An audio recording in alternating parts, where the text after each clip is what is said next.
صباح الخير. النهارده هنعمل مكرونه بالبشاميل. دي الوجبه المحببه تقريبا عند كل الناس، مفيش حد ما بيحبش المكرونه بالبشاميل.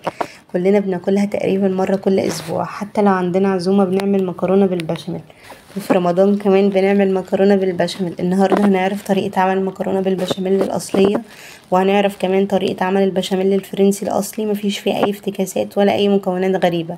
هي البشاميل بتاعتنا بس بشويه تريكات وهيطلع معاكم في حته تانية. ما شاء الله، شايفين الجمال؟ بس قبل ما ابدا، لو عجبكم الفيديو ما تنسوش تشتركوا في القناه ولايك وشير وفعلوا الجرس عشان توصلكوا اشعارات بكل وصفاتي.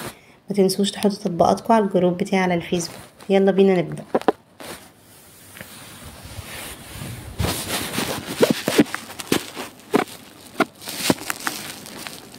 بصوا، اول حاجه هنا هنسلق المكرونه. معايا الحله بتاعتي رفعتها 3/4 ميه على النار، واول ما بدات في الغليان نزلت بكيس المكرونه. كيس المكرونه ده يا جماعه 500 جرام.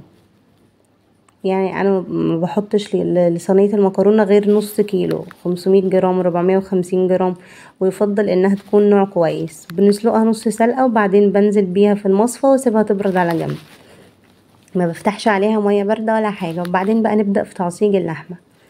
رفعت الحله على النار ونزلت فيها بمعلقتين من الزيت، زيت ذره او اي زيت انتوا تفضلوه. ومعايا بصلايه هنا كده حجم كبير مقطعها صغنن. انا مش فرماها في الكبه ولا حاجه عشان عايزه البصل يكون باين في اللحمه. بصوا، انا هدي بس للبصلايه تقلبتين كده وهنزل باللحمه على طول. مش هحمرها ولا اي حاجه، هي تتبل بس وهننزل باللحمه. دي لحمه مفرومه وزنها 500 جرام، نص كيلو برضو، نفس معدل المكرونه. طبعا انا عندي اللحمه هنا كانت مجمده في الفريزر مش فكه، بس انا كنت مستعجله فنزلت بيها على طول.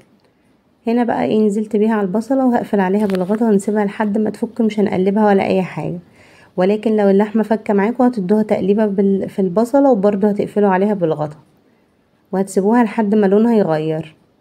وبعدين هنشوف هنعمل ايه. ودلوقتي بقى هنحضر البشاميل.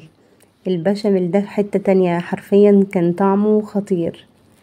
بصوا، رفعنا الحله على النار ونزلت فيها بحوالي ربع كوبايه من الزيت ومكعب زبده كبير. وهنزل فيها يا جماعه ب6 معالق من الدقيق. هنا صينية المكرونة بتاخد بشاميل 1.5 لتر من البشاميل. يعني بنضيف لها 1.5 كيلو من الحليب. يعني كيلو الحليب ليه 4 معالق دقيق، ونص كيلو الحليب ليه معلقتين دقيق. بصوا هنا بقى، طبعا لو احتاجت زبدة انا نزلت بمكعب زبدة كمان، لان لازم البشاميل يعني الدقيق مع الزبدة يبقوا قوامهم كريمي، ما يبقاش متكتل خالص عشان البشاميل ما يبصش منكم. بصوا هنا، يعني لو احتاجت مكعب زبدة تاني حطيت لها انا مكعب زبدة. بحب طعم الزبدة قوي في البشاميل. ما ضفتش زيت تاني زيادة عن اللي حطيته الاول. بصوا انا هنا برفع الحلة عشان اوريكم القوام عامل ازاي. اول ما يبدأ يبقبق كده طبعا بننزل بالحليب على طول، وبيكون باللون ده، واخد اللون الابيض في سنة كده ذهبي او في سنة بيج. بصوا انا رفعت لكم الحله. بصوا ما شاء الله قوامه كريمي ازاي. لازم يبقى بالقوام ده عشان يظبط معاكم. ومعايا هنا طبعا 1.5 لتر من الحليب. وممكن طبعا عشان احنا ضايفين زبده كتير نضيف لتر من الحليب وعليه كوبايتين من الميه بالكوبايه المعياريه، بس انا ضفت 1.5 لتر من الحليب. انا كان عندي اللبن متوفر عندي. بصوا نزلنا بيه كله، وهنستمر بقى في التقليب بالمضرب اليدوي او باي حاجه، بمعلقه او حاجه، بس يفضل انه يكون المضرب لحد ما قوامه يتقل معانا. طبعا بياخد 5 دقايق او 10 دقايق لحد ما القوام يتقل، وعلى النار هاديه عشان ما يكلكعش معاكم ويبوظ مع الاستمرار في التقليب.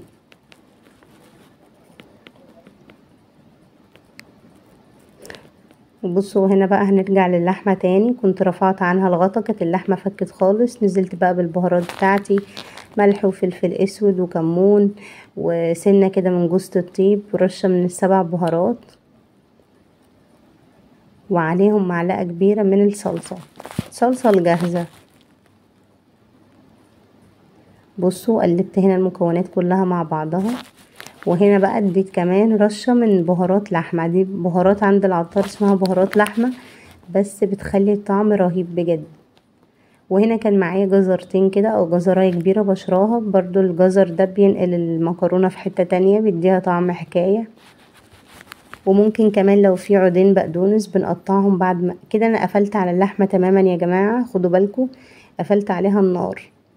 وبعد ما قفلت عليها النار نزلت بالبهارات وبالجزر. وهنا بقى ايه، كنت استمريت في البشاميل بتاعي بالتقليب بالمضرب. وبعدين بقى نزلت كده بايه، بالملح ونص معلقه من الفلفل الاسود. ومعايا كمان هنا مكعب مرق الدجاج. وهقول لكم كمان على معلومه، ممكن تضيفوا يعني ممكن تضيفوا لتر من الحليب، ولو عندكم شوربة فراخ بتحطوا منها كوبايتين من شوربة الفراخ بديل للمية، بس انا ما كانش عندي فحطيت مكعب مرقة الدجاج. بصوا القوام بقى كريم ازاي.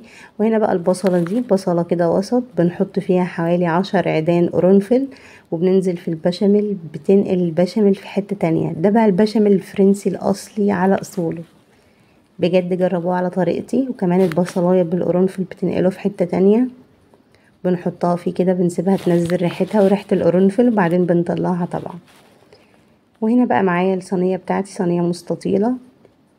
الصينية دي مقاس 30. نزلت فيها كده بمعلقة من الزيت، ودهنتها بالفرشة. وهننزل هنا بتلات 4 كبشات من البشاميل. بصوا. بعدين بقى بننزل بنص كمية المكرونة بتاعتنا. بصوا انا دايما بحب في صينية المكرونة البشاميل واللحمة يبقوا اكتر من المكرونة، فما بكترش المكرونة، او هي دي كمية المكرونة المعتدلة اللي المفروض ننزل بيها. وهنا بقى ايه، نزلت بكمية اللحمة بتاعتي كلها، وزعتها بالشكل اللي انتوا شايفينه ده. وبعدين بنص المكرونة التاني.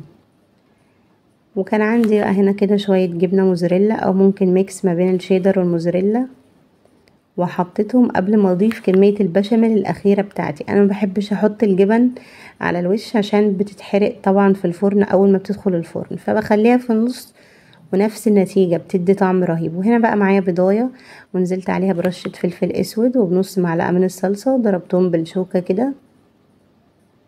ده بقى يعني بينقل الوش بتاع الصينية في حتة تانية، بيخلي لونه حكاية. وهنا بقى ايه، ضفته على باقي كمية البشاميل بتاعتي، وقلبته كده زي ما انتم شايفين بالويسك او بالمعلقة. وهنا بقى هنحط كمية البشاميل بتاعتنا الاخيرة. غرقوا بقى الصينية بشاميل على قد ما تقدروا كده بالشكل ده. خلاص بقى هدخلها فرن مسخن مسبقا على درجة حرارة متوسطة على الرف اللي في النص. واول ما تبدأ تبقبق كده بشغل الشواية عليها لمدة دقيقة، تاخد وش كده من فوق، وبعدين بخرجها على طول. هنا طبعا كل حاجة كانت جاهزة معايا، كل حاجة مستوية. فهي انا بدخلها على طول كده 5 دقايق على الرف اللي في النص على نار متوسطة، تبدأ تبقبق، وبعدين نشغل الشواية وبنطلعها. طبعا هنا انا ما قطعتهاش على طول اول ما خرجتها من الفرن، لا سبتها لما هديت شوية. ولكن لو عايزين تقطعوها اول ما بتخرج من الفرن كده بتبقى سايحة ونايحة في نفسها، بتبقى خطيرة اكتر. ولكن هنا انا كنت عايزاها تبقى قطع، فسبتها لحد ما بردت. وبس كده، اتمنى يكون عجبكم الفيديو. ما تنسوش تشتركوا في القناة ولايك وشير وفعلوا الجرس عشان توصلكوا اشعارات بكل وصفاتي. ما تنسوش تحطوا تطبيقاتكم على الجروب بتاع الفيسبوك. باي باي.